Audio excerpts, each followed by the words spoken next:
First of all, thanks for coming, guys. This is exciting. This is my first talk, so you guys get to be here for it. Yeah. All right. So picture this. You just got back from skiing all day with your best friends, and you're all staying in a cabin together. Your feet ache, your body is used and tired. You find a chair on the balcony, and the distinct sound of Grand Marnier being poured tells you that coffee is ready. More people come to the balcony. You are all still wearing your ski clothes, too tired to change, too tired to talk, too tired for anything but to enjoy one another's silent company, take in the view, and breathe in the air of the mountain. This captures the essence of Hygge and is what I will be talking about this evening.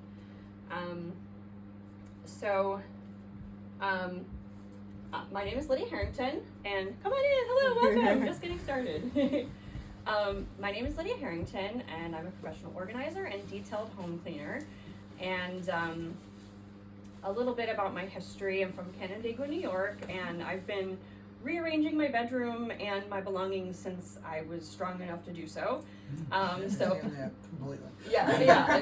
just always had fun, optimizing space and just moving stuff around, and I've always loved it. So here I am as an organizer. But I moved to Memphis with my husband, and while trying to find the perfect job, I was working at Best Buy as a merchandising specialist, and I found that I would geek out hard on arranging the product, and taking piles of merchandise out of the truck and arranging it gorgeously on the shelves and all the things, rearranging the warehouse, all of it was the most fun thing ever. So and I've been an avid listener of podcasts for forever, and one of the hosts on a podcast that I loved mentioned professional organizing as a job, and it blew my mind. I'd never ever heard of this before or thought of it, and so fast forward, COVID happened, we moved back up north, and then as soon as it was safe to do so, I started doing that, and then I also have some regular cleaning clients as well, and so it's just really fun. I love making people's homes gorgeous, and so I feel very fortunate that I get to do that. And my favorite part of it is the decluttering, because I've experienced that firsthand. I'm extremely passionate about decluttering because I've noticed the transformation that I've gone through my own decluttering journey, and I want everyone in the world, or anyone who will listen, to also feel that freedom of decluttering. So enough about me. Before this evening, who here has heard of Hygge? By a show of hands. A few of you. Okay, cool. Do either of you? What's that? No, I heard it's Hygge in my head. Well, people say it different everywhere.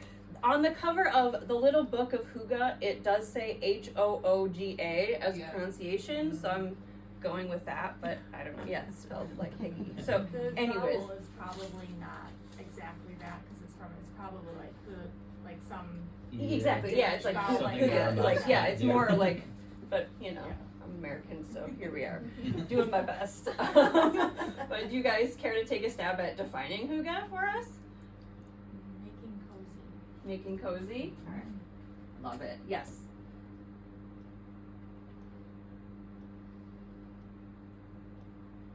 All right. Anybody else? Anything else with Hygge? I like simplifying. Simplifying? Enjoying simpler pleasures. Absolutely. Anybody else have any adds? Cozy, warm environment that leads to a better mental state. Yeah.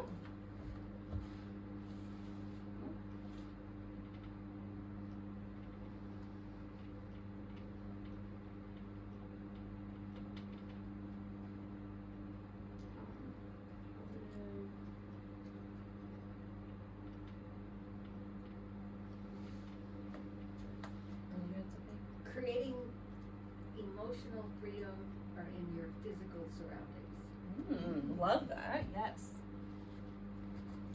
Do you want to join us? I gotta run back upstairs. Oh, okay. But I'll stay for a little bit. Maura is responsible for making this happen, so thank you, Maura. Creating emotional freedom. In your physical space.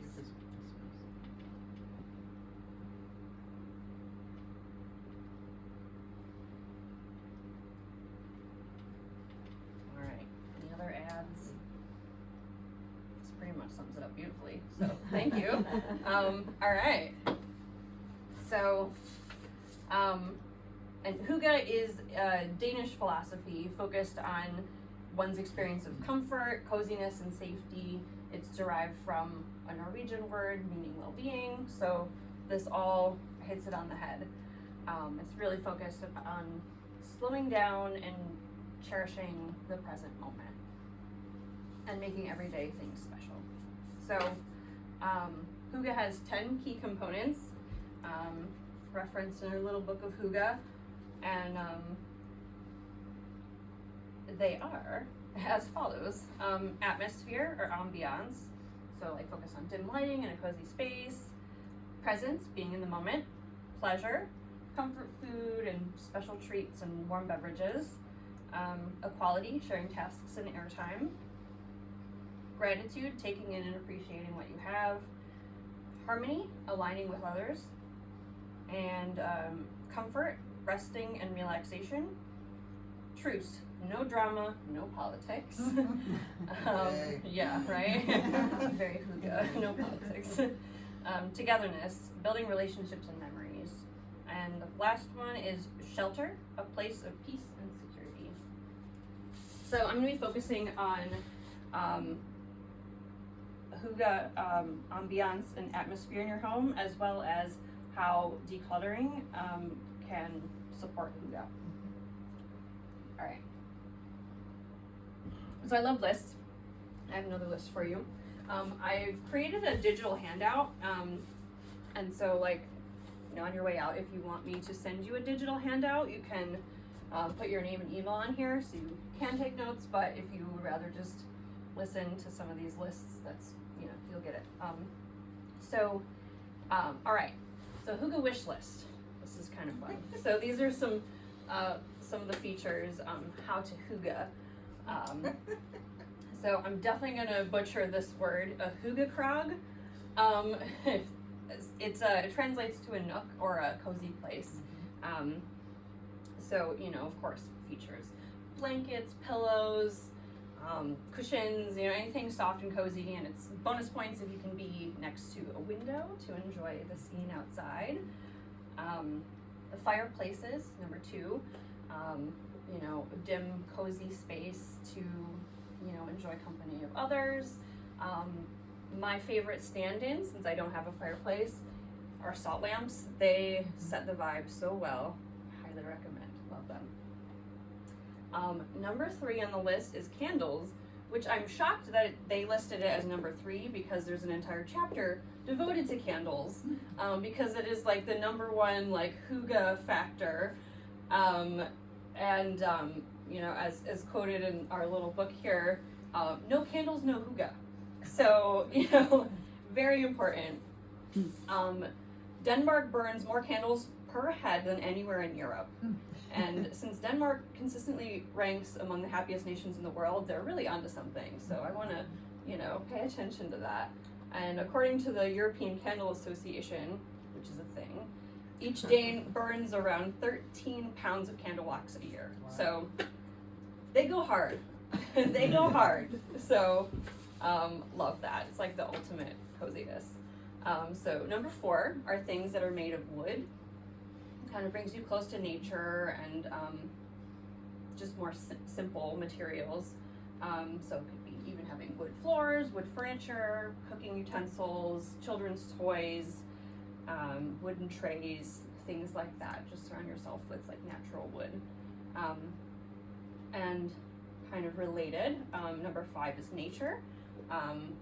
So bringing nature into your home can look like having live plants or even fake plants. It kind of gives you the same energy if you can't keep a plant alive, which is totally understandable. Or even having fresh flowers. Fresh cut flowers is another thing. And having like natural like woven materials, and also like things like sheepskin or cowhide rugs and things like that. And you can use faux versions if if that doesn't align with you. All right.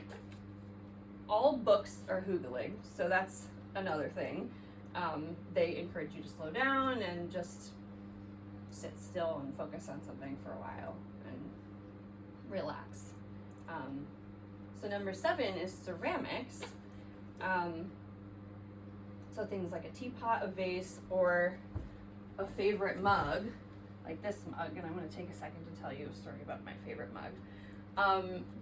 It took me about like 5 years to find this mug. I knew exactly the type of mug I wanted, and I wanted it to be handmade, by someone local, and you have to, and so every time I traveled, I would go into any ceramic store I would find, looking for the perfect mug, and I was very discerning with it, and I found this little baby, I have 2 of them, in Penyan at, what was the name of the store?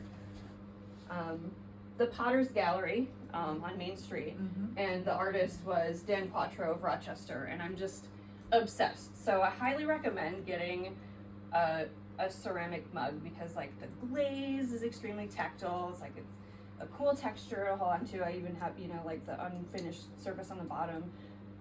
So cozy. Highly recommend. And that leads into the next point, which is to think tactile. So a mug is a prime example.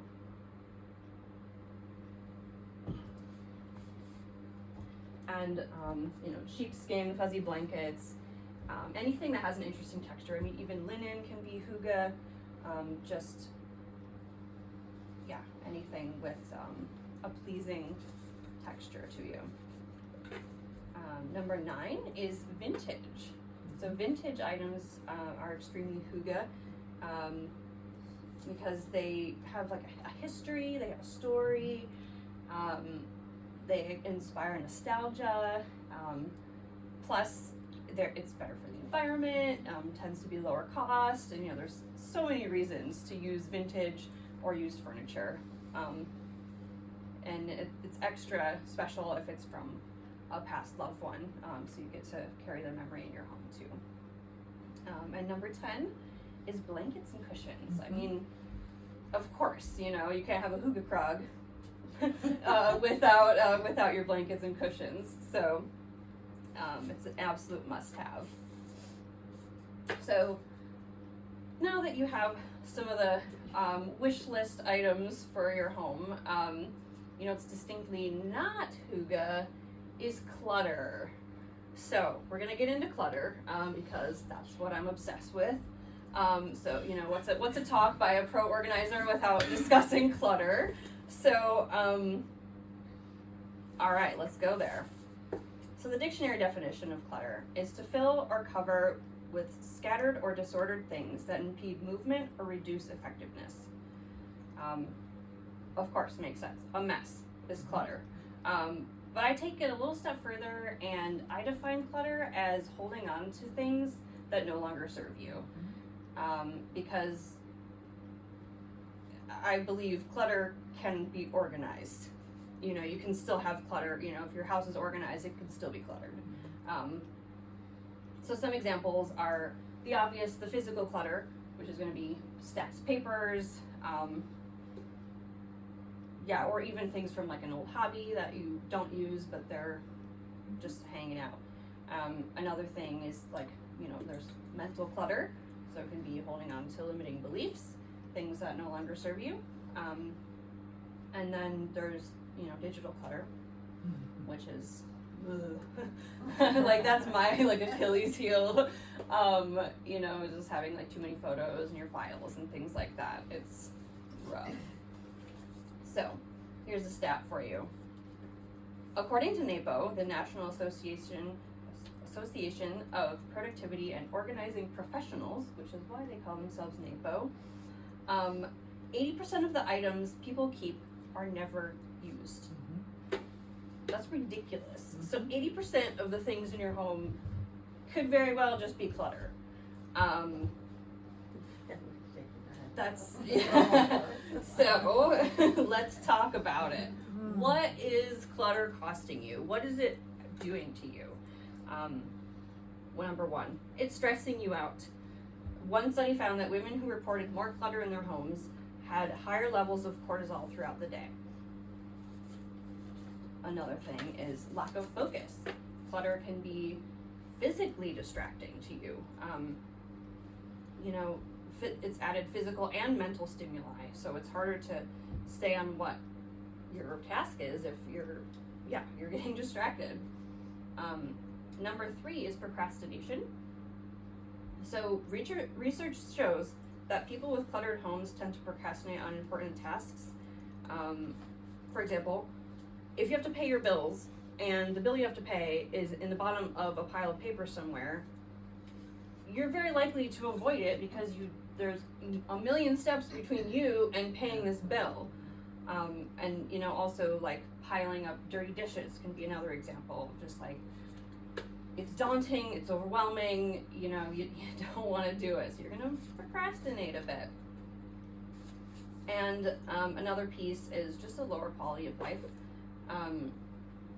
Clutter can make it difficult to complete everyday tasks, and that can lead to chronic overwhelm and feelings of frustration, and it's not great. So let's get rid of it. You're probably thinking like, yes, I know, like we all hate clutter. Yes, got it. But the point is, to marry the thought of Hygge and decluttering together is, to quote the little book of Hygge yet again, you cannot Hygge if in a hurry or stressed out. And clutter creates that. So if you're able to declutter your home, Hygge will flow a lot more naturally for you. It is possible to practice Hygge with clutter, but it will make it so much harder. So let's get into some of my favorite decluttering tips. This is definitely going to be on the handout. So these are some I've used on myself as well as my clients. There's so many, but these are my favorites. So I always encourage you to start with setting an intention. So if you have a goal or a reason to be decluttering, because if you ever feel stuck at any point in your process, you can refer back to that, or you can even create like a mantra for yourself.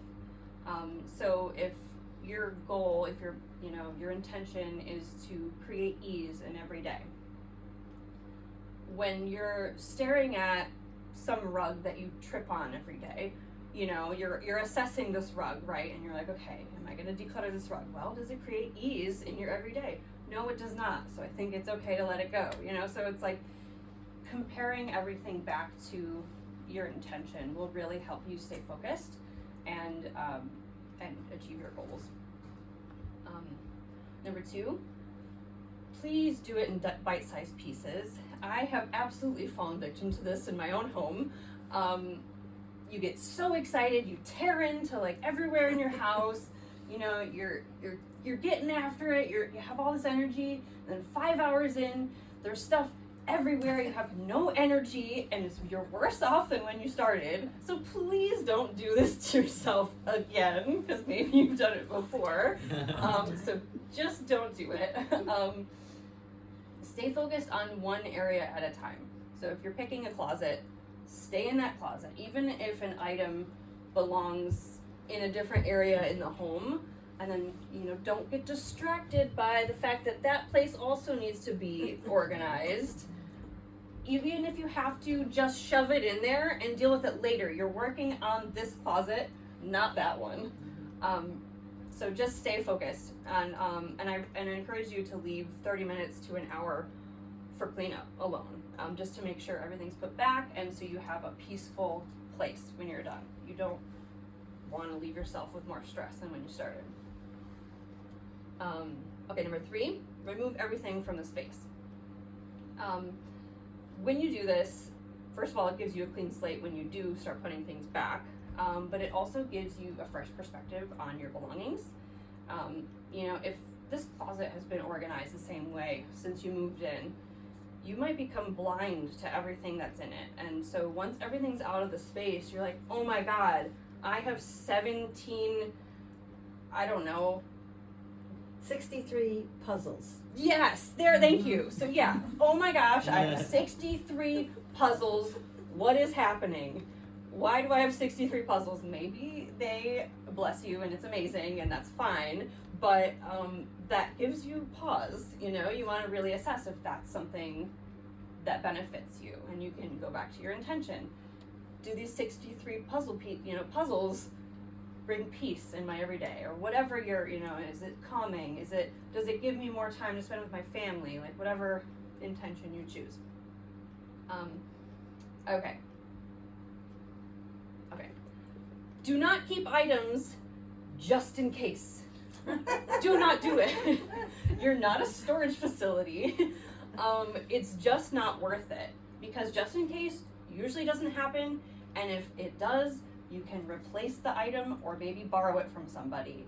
It's just not worth it to hold on to it. So like if you have an air mattress, for example, and you don't really host very often, we're like, well, maybe someone's gonna visit, I don't know, like, but if you don't have someone imminently on the calendar coming to visit, you don't need it, especially if it has a hole in it, because also air mattresses tend to have holes in them. Just get rid of it. You're not gonna patch it. It's gotta go.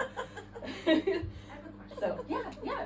How do you convince the other adult people living in your home She knows that all you're- about this. That's an that amazing. your home can no longer be a storage space for high school, elementary school memorabilia? I mean, no, or just Yeah. I guess the one that we have a bigger sticking point are those just in case. Mhm. Whatever, his high school stuff is out in the barn, I don't really care. Right. But we have to keep the air mattress, because in 3 years, someone is gonna come visit, and Walmart might be out of air mattresses. And air mattresses are really big, they take up a lot of space, and I can put clothes in there. Yeah. Well, yeah. Unless you have too many clothes, But yeah. Yes, he No. has too many clothes, Yeah, it's but too many I clothes. don't have to. Yeah. Okay. Like, I Yeah. can put my children's clothes that Yeah. they're going to grow into in the spring, like the next clothes, Yeah. right there. Absolutely. So it's just, so. I came to a point where I had enough and was ready to be done with all of the stuff, and he's not there yet, but Yeah. So we have to move on. my number one, I guess, thought, or the first thing that comes to mind there is, first of all, leading by example. So definitely like doing things like that you have control over, but also maybe having him say that aloud. Yeah, well, we're gonna have someone in 3 years come, and it's like, okay, do you hear this reasoning? And there's always a solution. Like, so it's like for this air mattress specifically, if we're gonna stay on that, like, there's always another creative solution you can find. Like, okay, so your guests don't get to sleep on an air mattress. Like, maybe they can stay somewhere else. If it's really dire, like if Walmart is out of air mattresses somehow and things are crazy, maybe you have a neighbor that they can stay with. Like, there's always another solution that you can figure out, because like, you get it creative. So it's tough. It's definitely tough. And maybe also cover it in increments, kind of like chip away at it gently. And it's like, okay, are you ready to get rid of it now? No? Okay, come back in 6 months, How about now? Have you used that air mattress? What do you think? Like, and you can be playful or whatever, have a sense of humor about it. But like, so things like that could help. She successfully uses these tactics on me. Yes, Pat, my husband here, really likes to hold on to stuff, and we have conversations and we talk about it, and yeah. So I use the chip away technique. I'm like, okay, well, just think about it. I'm actually more okay with keeping the sentimental stuff, like whatever, Yeah. if you wanna keep those boxes out in the barn, I don't care. It's the stuff that like has to live in our house because the mice might eat it or whatever, I'm like, Mhm. okay, but our house is 1,000 square feet and there are 4 people and a dog in it. Yeah, you gotta be thoughtful about what you're keeping and how you're storing things. So yeah, definitely. Tell him he has to sleep on that mattress and then see how he likes that. That's for the guests. I've also, with clients, I had a client who had chairs, like little, they're kind of like folding, like little moon chairs for children. And she has grown children, and she just really wanted to hold on to them. And, you know, yes, they're sentimental. She's like, well, what if kids come over? They need a place to sit. And I'm like, they could sit a lot of other places than on these chairs. But I'll tell you what, you keep these chairs, and I'm gonna text you in 6 months, and if you don't have children using these chairs in the next 6 months, they're going. What do you think? You know, so she took me up on it, and she actually rehomed them. So, you know, it's like some things like that's another thing you could do. But, like, so you can give them a challenge. Okay, fine. If someone doesn't sleep on this mattress in the next, you know, which actually this is coming up, that exact concept. Okay, so for number 5, this one's super relevant with the holidays coming up. You are not obligated to keep gifts that people give you. Okay? That's permission right there. You don't have to keep any gifts from anyone. Like, okay, the point of the gift, Even if the person's still coming to your house. even if the person's still coming to your house, you don't owe them anything. You know, it may be awkward, but your house is your domain. You're in control of your home and what belongs in it. And if it's not giving you joy, if it's not making your life better, and you feel guilty, and that's your reason for keeping that, like, that's not a good resonance. Like, you don't need that.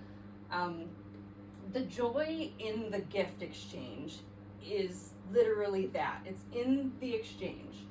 So they get to express their love for you and how they think of you, and you get to receive it and feel loved and appreciate it. And that's really the end of the transaction. What happens after that is completely up to you.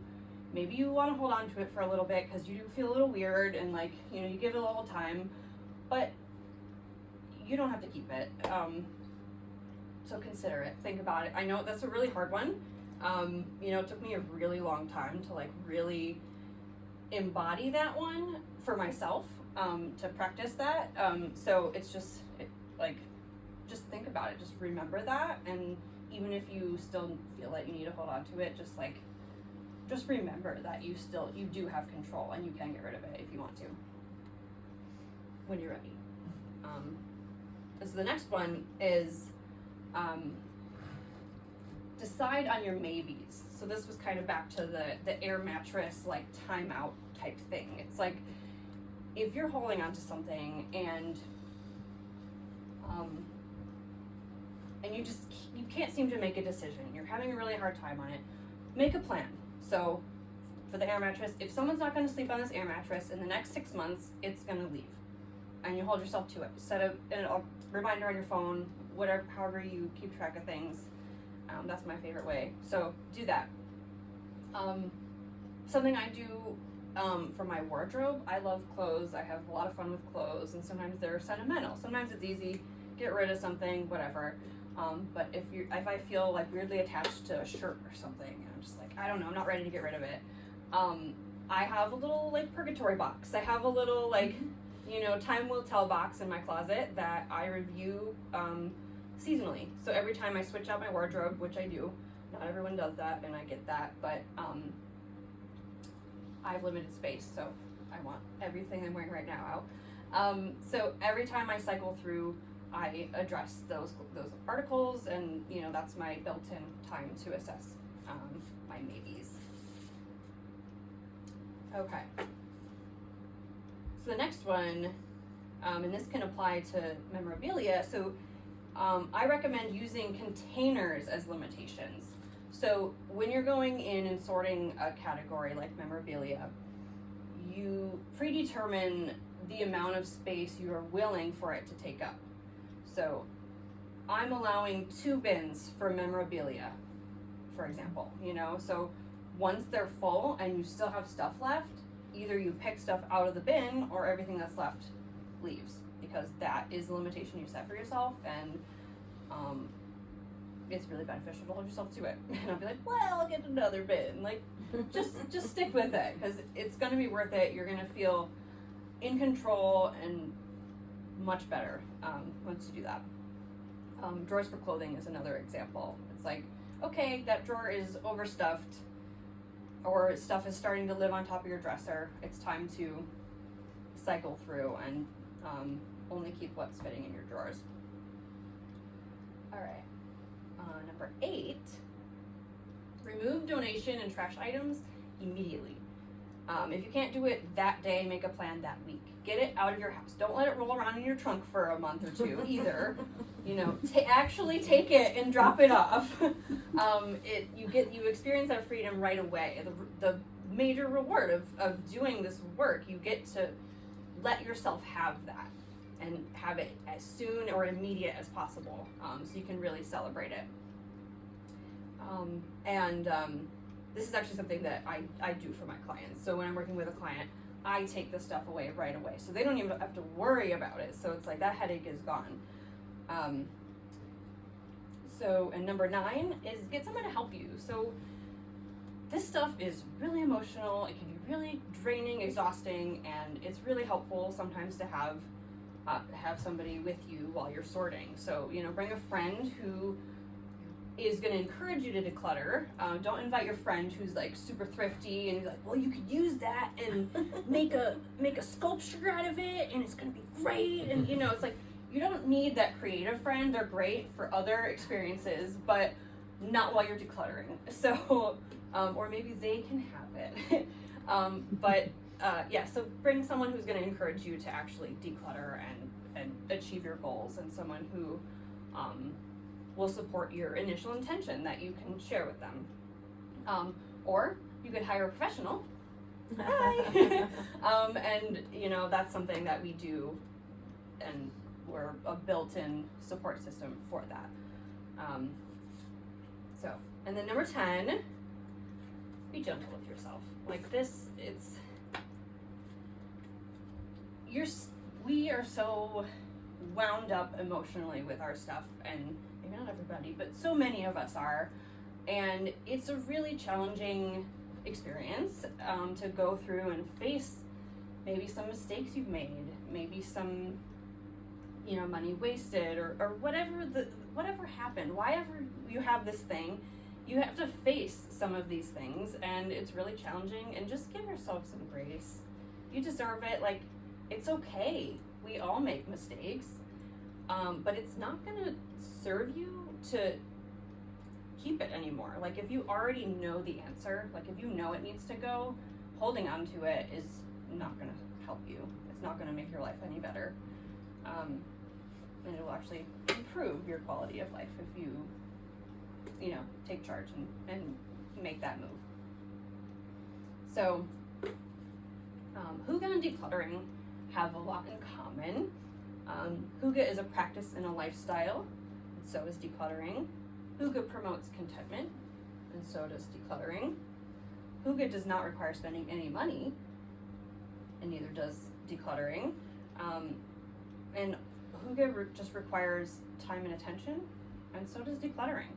It's like they are such harmonious practices. You know, I feel like, you know, decluttering is just a part of my life, and you know, and I encourage it to be parts of everyone's lives, is just to stay aware and vigilant of your surroundings, of your belongings. Like, if something becomes, you know, stagnant is a word I like to use, because it's like, if it's just existing in a corner and you're not interacting with it and it's just there, you know, maybe it either needs attention, maybe, oh, I should use this, you know, or you can move it and freshen it up, or maybe it's time for it to go. It's like, so, you know, just keep a gentle eye on your home, and, you know, keep it fresh, and it I don't know. Of course, I'm obsessed with this stuff, so that's how I live my life. Do you find that very common with people who maintain things in their home because of family connections and sentimental values? cause my housemaid recently lost her, her whole entire family has passed away. Yeah. And so she has these things that are in the house, like, my grandmother made this, my mother made this, and I'm going to try to get this to my cousins, which she hasn't gone that next step. Okay. So, and I'm a declutterer. There's no question about it. Okay. If I haven't worn it in 6 months, it goes. Yeah. Yeah, nice. Kind of thing, so. Same. Yeah. And so she gets very annoyed with me. Yeah. When if I bring it up and say, maybe you want to take a look at that closet that's been that way for 5 years. Mm-hmm. You haven't done anything with it. You haven't gone forward with it. And then she gets very defensive.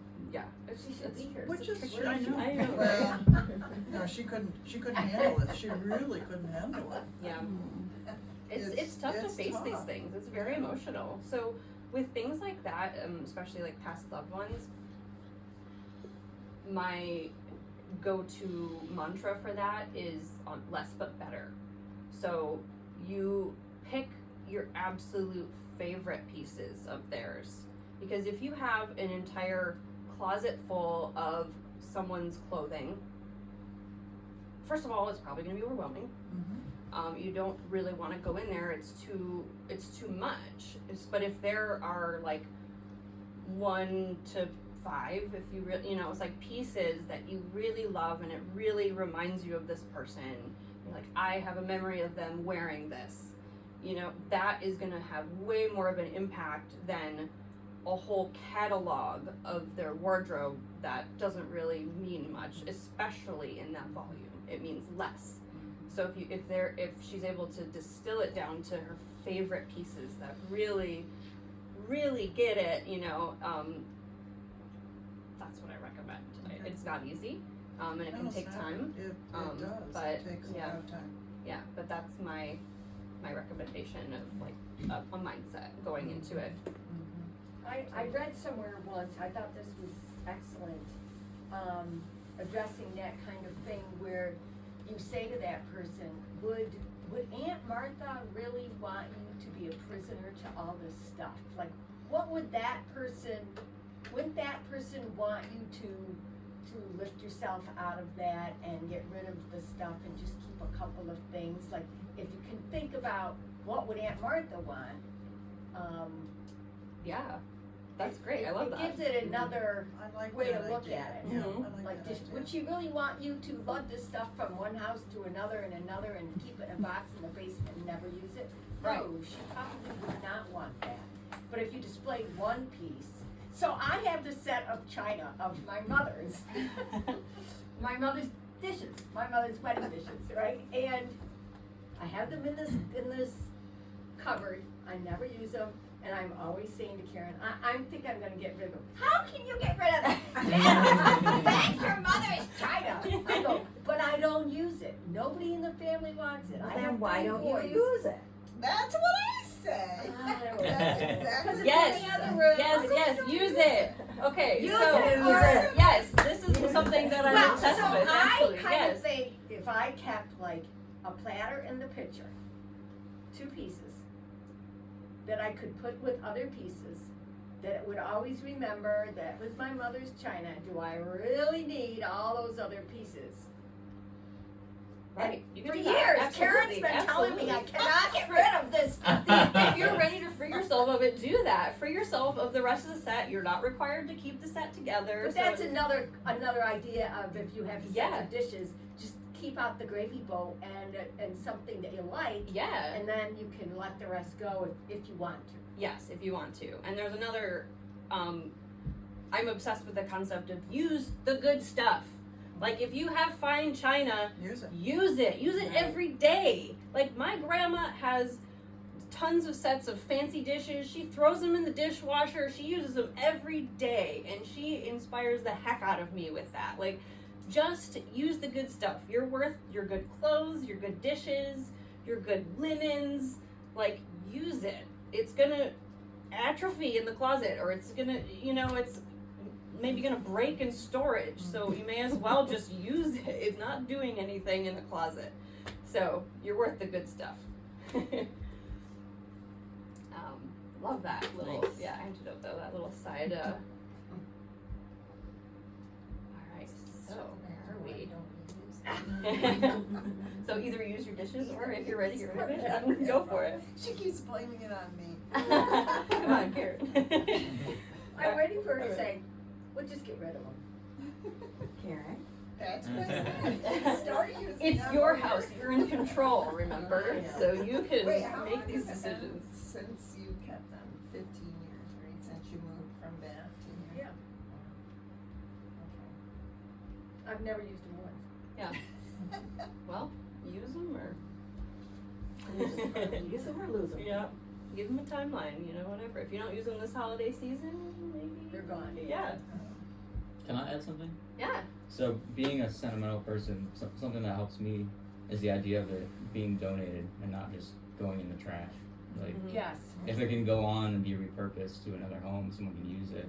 Like, she reminds me of that all the time. That's a good And one. it makes it so that in my mind, I'm not just like throwing that thing that means something to me out, but it's going to be Yeah, used. I get that, cause you Mhm. picture it in the dump. Yeah, and you're like, you're so sentimental. Right, Oh, my right, mom gave me right. this or whatever. Mhm.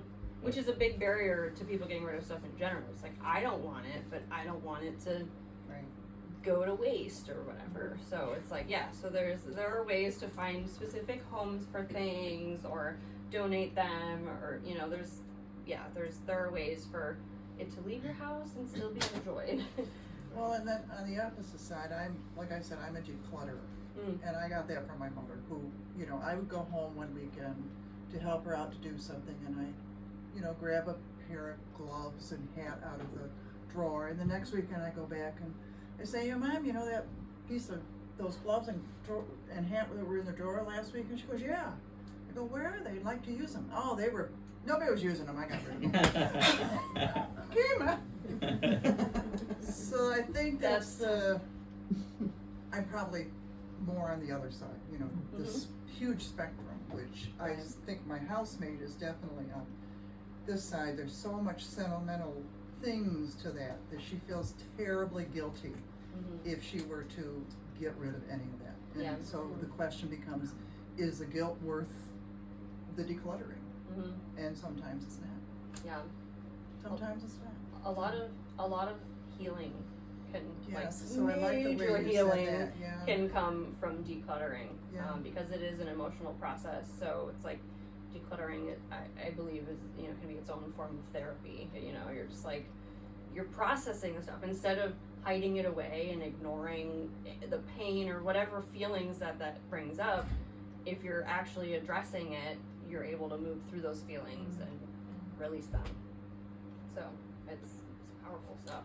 Or put them back in the closet. Or you know, whatever you need. There's no judgments. Like, you need to live your life how you want to live it, and yes, or put it back in the closet if you're not ready. That's okay too.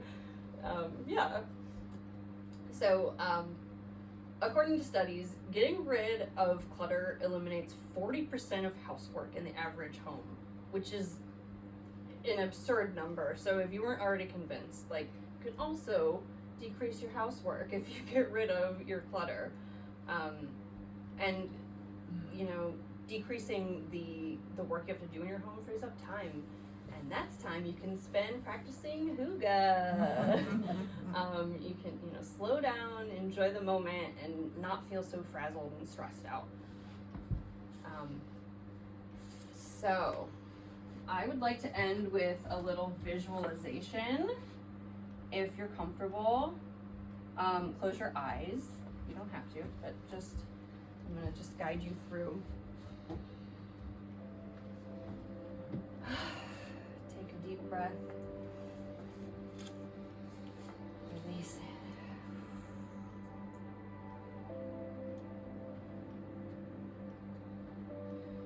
Imagine crawling into your cozy nook, your Hygge crowd, with your favorite soft pillows and plush blankets. And just feel how soft everything is against your skin.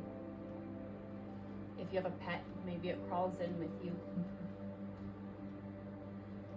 And you have your favorite warm beverage in hand and your favorite mug. Maybe it's coffee, tea, maybe you have some mulled wine. and you feel the heat through the mug.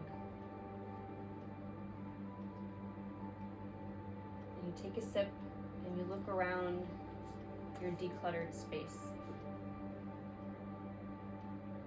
Imagine that space. The peace and the beauty. Allow yourself to celebrate that feeling for a moment.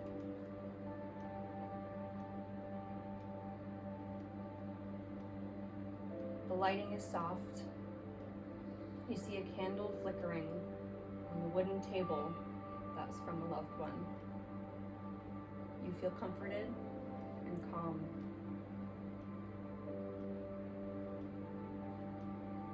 Now you pick up your latest read that's in your nook, or you turn and stare out the window as the snow gently falls. You are safe, you are loved, and you are cozy. Open your eyes. Thank you for coming tonight, guys. Yeah, that's it. Yes. Yeah, sign up for that digital. All right, yeah, so we can hand this around. Does anyone have any more questions or comments or anything? Yeah. Look at and kids.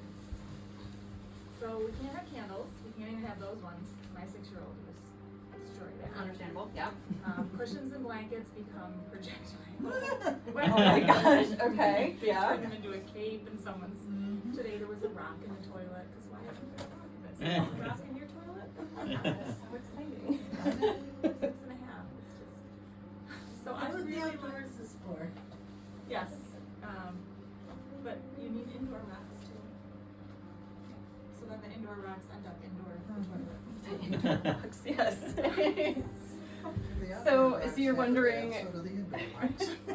So I don't know. I would really love. I have been going through my own like kind of decluttering journey lately, and I'm really happy with how our house is more calm.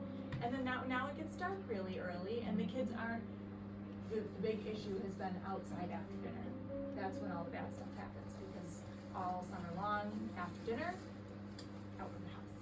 And now it's too dark to send him outside after dinner because he's 6. So I have to be able to see him. Right, understandable. So now they're inside after dinner, and it's getting kind of wild, and I'm trying to make this like cozy feeling, but I put out pillows and then they're beating each other with them. I've got blankets out and they're, making this swing and like. Oh my gosh, swing. love the creativity, but that's a lot. That's a lot. So I just wondered if I don't know, if you have kids and you've worked with clients who have kids. I do not have kids, but I mean, with things like that, I mean, are there other ways to like burn off their energy like before dinner? They're homeschooled forest school children. They Okay. do not run out of energy. We have created machines who never get tired. Okay. So they're just gonna be they that way. just That's their go, inherently. and then at 8:30 I shut Yeah. the door. Okay. And they come out again at 6:30. Okay, the next that's a day. beautiful thing. I love that.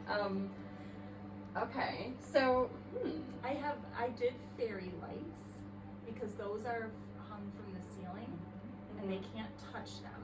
The 6-year-old can't reach them. that's okay. And then they're those like teeny tiny So little beautiful. LED, so it does, and then we can keep the overhead light off. So that has been Yeah. really nice. I have those like in the corner to Okay. make a little where the table is. So I'm looking for other kind of Yeah. things like that. I'm currently struggling. Yeah. My jam is kids. Yeah. So one thing, so for like story times thing, and is the feet on a chair position or feet on the bed. So I have them lay on their back with their feet up, and it does a couple things. Number one, it takes their attention to the fairy lights up there instead of everything here that they can see that they want to get into. So it changes where their attention is, and it helps them like just go where you're taking them to. So that's worked really great, and I've done that with like middle school age boys, which doesn't get any worse than middle school. No, mine is 6 and 10, so we're still very there. It still gets, Yes. yeah, they still read up for a couple Yes. more years. Then it'll get, yeah. So that position just is really wonderful. Okay. And then just encouraging movement. Swings in the house, jumping things in the, like, you know, if they're movers, they're movers, and, trying to stop it is just a losing battle. And Yeah. So just embrace the movement. The swings we can't do, jumping thing, I'm not sure if we can.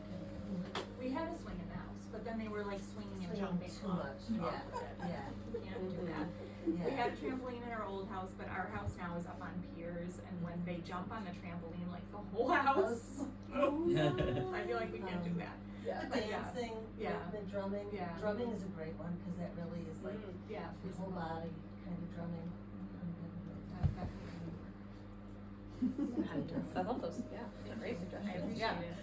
Like, I don't know, Think think about about that. lying on the bed, that's a really good one, I'm gonna tell my daughter. Yeah, Yeah. that's the kind of like She could use hacks something that I like need. that. I also did Yeah. a black light room once in one of the schools, just a closet room. It was like the size of this little part right here. And I just got a black, we replaced those with black light tubes and just, gave them some glow in the dark things, and it just like changed, it just was like otherworldly enough that it was like, it just really changed. And we had a lot of calming, fuzzy things, and everything was real dark, so you could really see the like, mysteries and, Yeah. you know, beanbags and things like that that they could cozy into. And my 6-year-old does really well with that kind of stuff until he gets bored, and then it's like, can I stand on the bolster and run? Yeah. And that is actually an activity we need a helmet for, and to go outside, that cannot happen. Find a new way. So yeah, but no, I like the feet up, to look at the That's a- very, like, that's a good drumming. tip.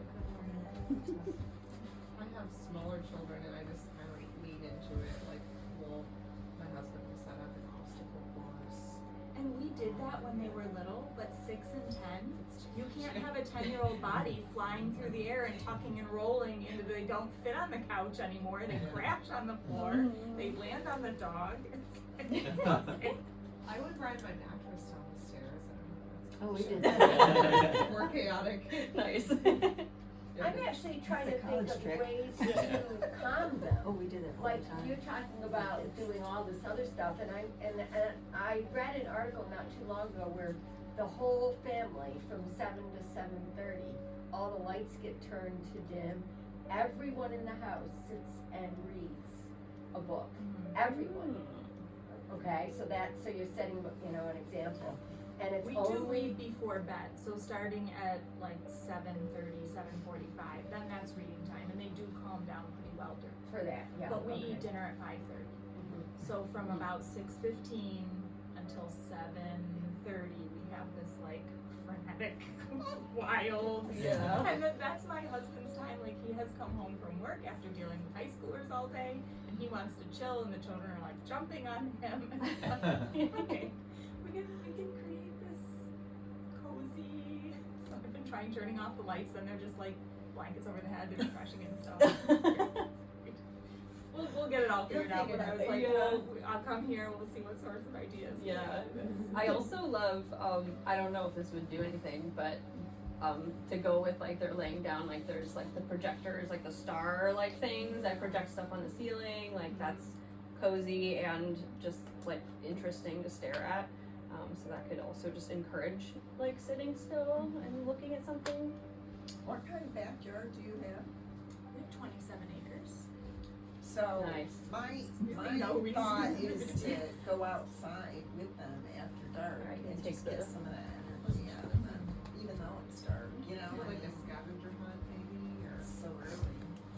Yeah, that's Go the issue. maybe walk around town, in town. We live in Wheeler in the hills. Yeah, so that's what Sometimes you just need hope. They do grow up. Yeah, this is the season. This is yeah. No, and I'm chill with that. I love my kids, and I love that they have this much energy, and I love that we don't do screens. So Yeah. that's my choice to not turn the television on. I know that I could get them to sit with the television, and I've made a choice that we're not doing it. So I'm willing to work at this till we figure something Yeah, out. nice. growing up, we didn't have TV. Yeah. And I got a lot, it was great. Yeah, it's just, Well, thank you for everyone's input and openness, and this was Yeah, really thank fun. You you. guys were an amazing audience. I appreciate all the participation and everything. So job. thank you. And I want to send you guys. Oh, well, for one thing, so the library is hosting Hygge nights every Thursday, 5 to 7 p.m. in this room. Just like come in your cozy clothes. you know, you can do some crafts, you can read, you can just chill. More is just kind of setting up a cool vibe, and there's a bunch of other events throughout the month. So you can take a calendar with you if you're interested in more events here. And Maura actually made a handout. So she, the woman who coordinated this, there actually is a handout you can take home today about Hygge, but I'll also be sending anyone who wrote their information down, I'll be sending you info. And I want to send you guys home with some instant Hygge. I have little tea lights for you guys to take. So on your way out, take a little tea light home with you and enjoy Hyggeing. And sticking in the drawer that has 87 other little tea lights, because you know, you never know when you're gonna need one. There you go.